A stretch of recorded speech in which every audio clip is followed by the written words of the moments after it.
Hi. We're back with part Probably 3. Yeah. 4?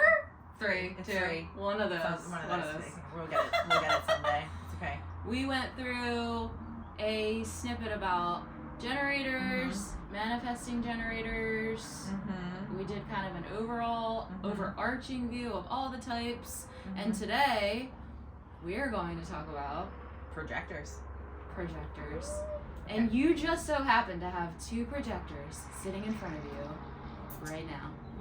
So if we can talk to you about being a projector, we can definitely. It's us. Yeah, we can definitely talk to some people about being a projector for sure. We can talk about it. So I think, correct me if I'm wrong, 20% of the population. Yes. Ish. Yes. Yeah, you're correct. 20%. Okay. That's perfect. Yeah. Okay. Absolutely. 20% of the population. They are known as a non-energy type because they do not have sacral energy, similar to pure manifestors. And therefore they cannot generate or create more energy throughout the day. Projectors will wake up every day with a very finite amount of energy to use. And the only way that a projector renews that energy is actually by finding rest. Some pieces of the tips and tricks for projectors are very literal. Yeah. Meaning to find rest is to completely remove yourself from any kind of outside distractions, including other people and their energy, to allow your mind to come to a complete rest. That means even things like not really reading or looking at a screen or anything like that. And another thing about full rest for projectors is actually laying horizontally on or as close to the earth surface as possible. Another little thing about projectors that I think is interesting is that we are hyper focused, and you share this with me. Listen, I'm laughing because, and I just need to share because I'm literally holding in laughter as Amber is talking because I got physically forced to rest last week because I, as a projector, pushed too hard. And I think it's really important we talk about that because, like, no matter how many times, I don't know about you, but for me, as I mature and know my type, know my blueprint, I need to learn the same lessons again and again and again. Yep. So, like, I think I just, feel really passionate about this video because if you are a projector and you're watching this, or you know a projector and you're confused by their behavior. 100%. Yep. You love a projector. You care about a projector. Yes. And like for me, we have these conversations because I want to be in successful relationship with the people that I love, right? Yep. With myself and the people that I love. So it's like, I don't know, it's like knowing these things is so like pivotal to transformation and really like ultimately I think why we're all so passionate about the work, right? Yep. Yeah. So I didn't mean to cut you off, but it's just funny because now that I know operationally how I function and who I am through knowing my type, I don't feel embarrassed, ashamed, scared, worried. I don't feel like I have to apologize to anybody. We build the capacity to say like what we need. And like, I don't know if you want to share your experience in this, but like even over the weekend I had to like take a lot of time alone. Oh yeah. Yes. For every hour, the reason I mentioned about focus energy is for every hour that this type, the projector type, uses focused energy, they need to take twice that amount of time in full and complete rest.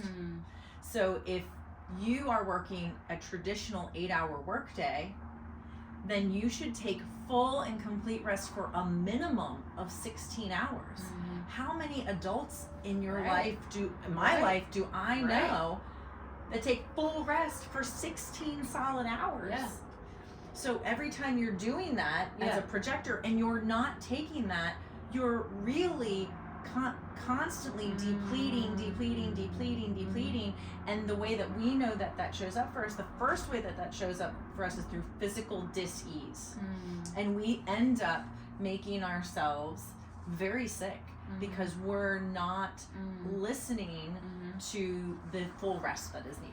And I want to go back to something to what you just said, because because I'm sure 95% of the people watching have a traditional 9 to 5, right? Oh, yeah. So absolutely. what is happening in your mind probably is, she just told me I need a rest for 16 hours. I have a job, kids, sorry, I didn't mean to curse. Family, I have like all these things, all these obligations. You're crazy. Because if you had told me this 5 years ago, I would have been like, you're crazy. Impossible. Right. You're literally crazy. I will go bankrupt and die. Yeah, no. And so we don't want to create additional obstacles. That's not what we're about, right? But what we do, and yet, it's about acknowledging the way in which we are created, and then trying to find solutions so that we can live as authentically as possible. Right. And so, yes, so many went, even, a couple years ago when I first learned this, how was I supposed to do that, Yeah. It's almost like there's not enough hours in the day.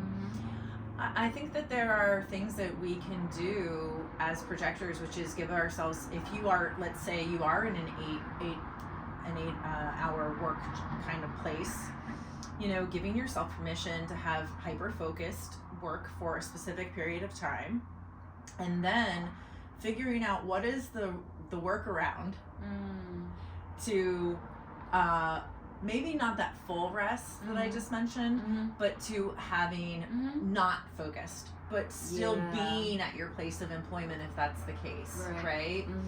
And so that might be looking at really doing 2 hours of hyper-focused computer work, and then choosing a task or something else in your day at your place of employment where for 2 hours you can have less focused work.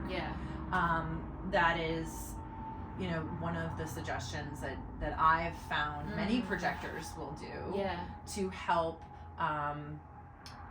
create less of an obstacle around that. Yeah, and I call it a brain break. Yeah. And sometimes for me, I can recharge with 15 minutes of focused intention of silence, sunshine if possible. And sometimes like that is enough to, I don't know, re-center, get, like, I just feel a little bit better. Yeah. Well, for every 15 minutes you spend doing that, if you get 30 minutes back of focused work, right? So that's, you see what I'm saying. But so that is important. Unfortunately, as projectors, because we're built for success, we don't often give ourselves permission. Wait, and pause and tell me, define built for success. So what does that mean? Yeah, no, that's good. So there, in the type of as a projector, there is a way in which we tend to feel most aligned. There's a feeling that our type gets or has, and it tells us that we're aligned, and that feeling is the feeling of success. If you ask a projector, like, once they've accomplished something that they did well, you might ask the projector, like, how do you feel about that? And I'm curious to see what you think, Gina. What is their response? A lot of times we say, I felt really successful. I felt like that was a success. Can you reflect? Does that seem like pretty true to you? Yeah, I think I've struggled with the definition of that word. And it's evolved over time for me, because I think if you had asked me 10 years ago, I defined success by the external circumstances of my life. And how I define it today is actually internal. And so it's a lot easier for me to recognize success when I feel it, even in my body. Yes. in my mind and in my spirit, versus I think what we're often told and taught to define success as money, power, ownership, property, all the things that make us successful, right? But as I have evolved my definition of it, I am able to reach it, for lack of a better word, and feel it more frequently, because I know how I experience success. I love that. Individual to me. You know? Yeah, and I think that projectors, they really do spend a lot of their time living in the place where they're seeking success defined by others and not by ourselves. So, you know, important to know and really start to define success for yourself as a projector. So, And I guess my next question would be, is that because we're 20% of the population and we're not as common, for lack of a better word, than, you know, a generator, if a generator is watching this video right now, who is married to a projector or has a child of a projector, how would you best, I don't know, maybe like what would you say to them to help them maybe understand the energy type better? I would say that if you have a projector that you love in your life, it is really important to allow them to have time to themselves. That alone time is really important for projectors, whether it's your child, your significant other, your brothers, your parents. Projectors need time alone. And that if they're grumpy, like, just to be honest, like if they're grumpy, it's probably because they haven't had enough time alone. We as projectors, we are built differently than the other types, because we will we work on other people's energy inadvertently. It's the way we are built. We don't do it in like a conscious way, but unconsciously we're constantly filtering other people's energy through our systems. And so we need the time alone removed from others so that we can come back to ourselves and feel okay. And if you're not allowing the projector in your life to do that, or encouraging them, not forcing them to, but encouraging them to take time away. If they look tired, exhausted, bitter is a big one. We get pretty bitter. Ask them to take a break. Say, do you want to go, you know, outside? Do you want to take a walk? And then let them do that by themselves. And the other thing I would say is recognition. And everybody loves recognition, right? But projectors specifically are built to crave recognition as a way to sort of like feed, I don't love that word, to be able to know that they're on the right track, kind of. And so I don't want you to give frivolous recognition to those projectors that you love, but I do want you to give authentic recognition. And they may need more authentic recognition, verbally even, than the other types, because of the way we're built. So if Gina does something good, for example, it's going to be my work as somebody who cares for Gina to be like, I really love what you did.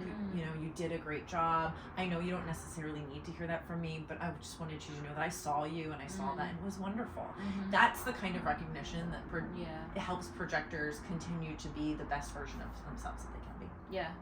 And I know, like, just from experience, that maybe somebody watching might be like, well, I can't, I shouldn't have to, like, point it out all the time or praise someone or anything like that. And I'll just speak as a projector. It's really not a need for it's not even a need for validation. It's to feel seen, heard, valued. Because I think that we are devotional in nature.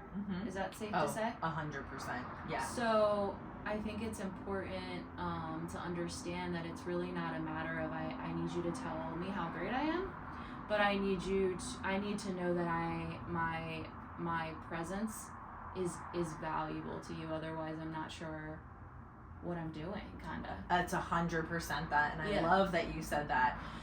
it is not an ego-based Right. thing. It is really about the fact that projectors, again, have a finite amount of energy. And so if you're in relationship with a projector, every time you're communicating with them, in the same room with them, they're expending what little energy they have on you.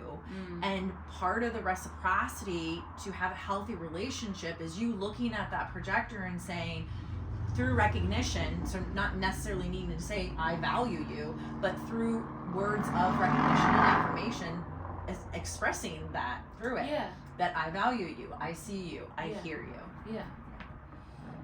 So is there any and we didn't touch on like your when you started to learn about your energy type.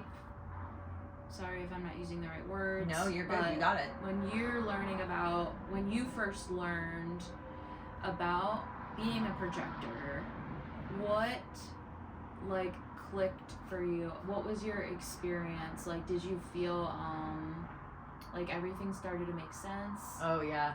Oh my gosh, yes. When I first learned that I was a projector, I didn't get into the weeds at all in my design. I just learned the basic information about my type, which is what we're talking about today. And I felt so seen by the system. I felt so seen by the system, by human design.